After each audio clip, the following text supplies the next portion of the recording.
मवियाचा जागा वाटपाचा फॉर्म्युला अंतिम झाल्याचं बोललं जातंय.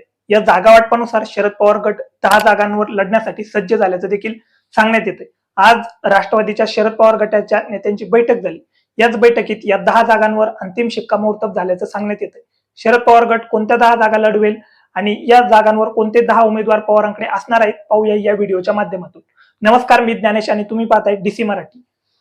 शरद पवार गट लढवणारी पहिली जागा असेल ती म्हणजे बारामती लोकसभेची. बारामतीतून सुप्रिया सुळे या निवडणूक लढवतील. सुप्रिया सुळे यांच्या विरोधात अजित पवार गटाकडून सुनेत्रा पवार यांचं नाव जवळपास निश्चित आहे. आणि विशेष म्हणजे बारामतीतला सामना हा जर तिरंगी झालाच तर शरद पवार सुप्रिया सुळे यांच्या समोरच्या अडचणी वाढतील असंच दिसत आहे. कारण इथून विजय शिवतारे यांनी अपक्ष उमेदवार म्हणून निवडणूक लढवण्याची घोषणा केली.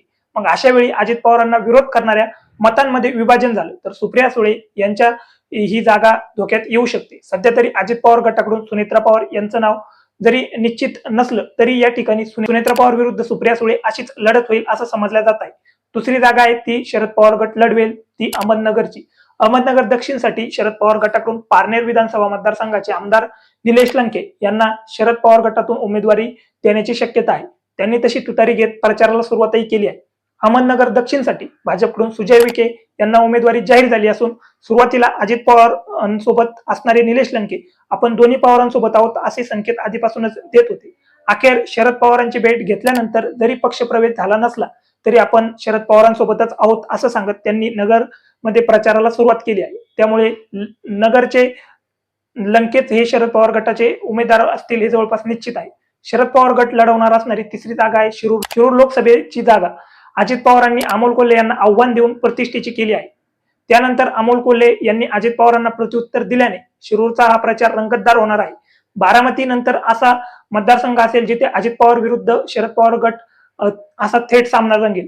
अजित पवार गटाकडून इथे उमेदवारी शिवाजीराव आढळराव पाटील यांनाच मिळेल असा जवळपास निश्चित समजला जात आहे. शरद पवार गट लढणार अशी चौथी जागा आहे बीड लोकसभेची. बीडमधून शरद पवार गट सक्रियपणे डावपेच आखताना दिसत आहे. मराठा आरक्षणाच्या पार्श्वभूमीवर बीडची जागा पवार गटाकडे येऊ शकते. बीड लोकसभेचा निकाल हा धक्कादायक असू शकतो असं मत राजकीय विश्लेषक बोलून दाखवत आहे. महत्वाचं म्हणजे पंकजा मुंडे विजयी झाल्या तर हा पंकजा मुंडेंच्या राजकीय कारकिर्दीचा पुनर्जन्म ठरू शकतो.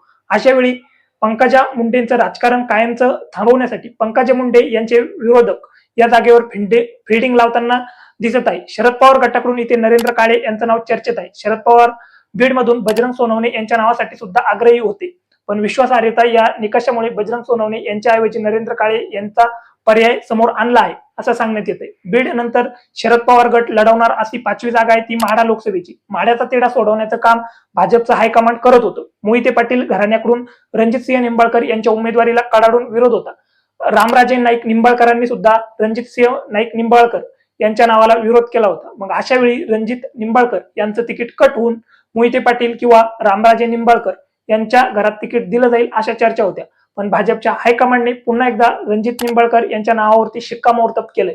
त्यामुळे इथली राजकीय समीकरणे पुन्हा एकदा बदलतील असं सांगण्यात येत आहे की त्यांना शरद पवार गटाने उमेदवारी दिली तर शरद पवार गटाची पहिली पसंती असेल ते धैर्यशील मोहिते पाटील. मोहिते पाटील घराण्याची अस्वस्थता हे पवार हेरू शकतात. मात्र भाजपाच्या विरोधात जाण्याचं धाडस मोहिते पाटील घराण्याने दाखवलं नाही तर इथे शरद पवारांच्या तुतारी चिन्हावर लढू शकेल असा चेहरा पवारांना मिळणे कठीण ठरू शकतं. तुर्तास तरी पवारांच्या तुतारी चिन्हावर लढण्यासाठी पवारांची पहिली पसंती धैर्यशील मोहिते पाटील यांचीच असू शकते. शरद पवार गट लढवणार असणारी 6वी जागा असणार आहे ती साताऱ्याची. साताऱ्यातून शरद पवार गटाचे श्रीनिवास पाटील हे स्टँडिंग खासदार आहेत. भाजपचे राज्यसभेचे खासदार उदयनराजे भोसले यांनी सुद्धा लोकसभा लढवण्याची तयारी केली आहे. मात्र पहिल्या दोन्ही यादीत उदयनराजे यांचं नाव नसल्याने एकतर ही जागा अजित पवार गटाला सोडण्यात येईल किंवा उदयनराजेंना तिकीट नाकारलं जाईल अशा चर्चा सध्या सुरू आहेत. भाजपमध्ये साताऱ्याबाबत या गोष्टीवर नसणारा ताळमेळ शरद पवार पदरात पाडून घेताना दिसतील. इथून शरद पवार गटाचे सारंग पाटील किंवा बाळासाहेब पाटील शरद पवार गटाचे उमेदवार असू शकतात. सारंग पाटलांच्या नावाला शरद पवार हे अनुकूल असून ही जागा श्रीनिवास पाटील यांच्या घरातच ठेवण्याचा शरद पवारांचा कल आहे असं सांगण्यात येते. साताऱ्यानंतर शरद पवार गट लढवणार असणारी 7वी जागा आहे रावेर लोकसभा मतदारसंघाची.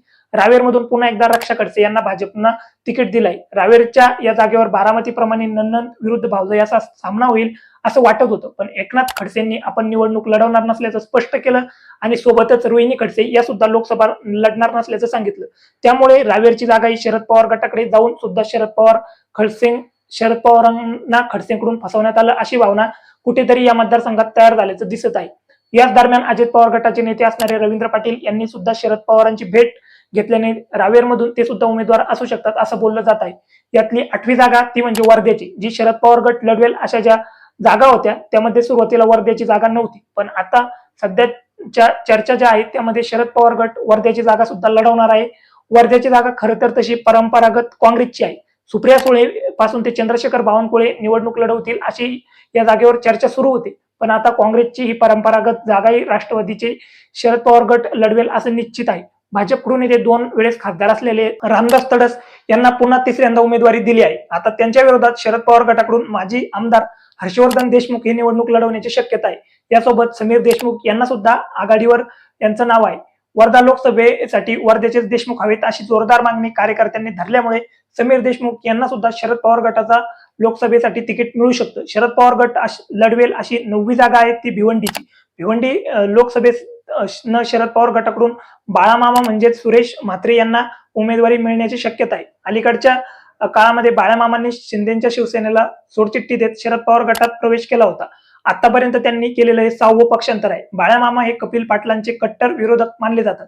भाजपनं भिवंडी लोकसभेसाठी केंद्रीय राज्यमंत्री कपिल पाटील यांना पुन्हा उमेदवारी देण्यात आली आहे. त्यामुळे भिवंडीमध्ये बाळामामाच पाटलांना तगडं आव्हान असणार आहे. आणि शरद पवार लढवतील अशी 10वी जागा आहे ती म्हणजे दिंडोरी लोकसभेची. दिंडोरी लोकसभेतनं माजी खासदार हरिश्चंद्र चव्हाण यांना शरद पवार गटाकडून उमेदवारी मिळण्याची शक्यता आहे. हरिश्चंद्र चव्हाण भाजपचे माजी खासदार आहेत. दिंडोरी लोकसभा मतदारसंघात भाजपने डॉक्टर भारती पवार यांना उमेदवारी दिल्याने हरिश्चंद्र चव्हाण हे भाजपवरती नाराज असल्याचं सांगण्यात येत आहे. त्यानंतर त्यांनी महाविकास आघाडीतनं उमेदवारी मिळावी यासाठी शरद पवार यांची भेट घेतली. 2019च्या निवडणुकीत भाजपने हरिश्चंद्र चव्हाण यांचं तिकीट नाकारता ऐनवेळी भारती पवार यांना उमेदवारी दिली. त्यामुळे यंदा तिथे भारती पवार विरुद्ध हरिश्चंद्र चव्हाण असा सामना पाहायला मिळू शकतो. तुम्हाला काय वाटतं, शरद पवार गटाच्या या जागेपैकी लोकसभेला किती जागा निवडून येऊ शकतात? तुमची मतं आणि तुमच्या प्रतिक्रिया कमेंट बॉक्समध्ये नक्की कळवा आणि अशाच माहितीपर व्हिडिओसाठी DC मराठी या YouTube चॅनलला सबस्क्राईब करा.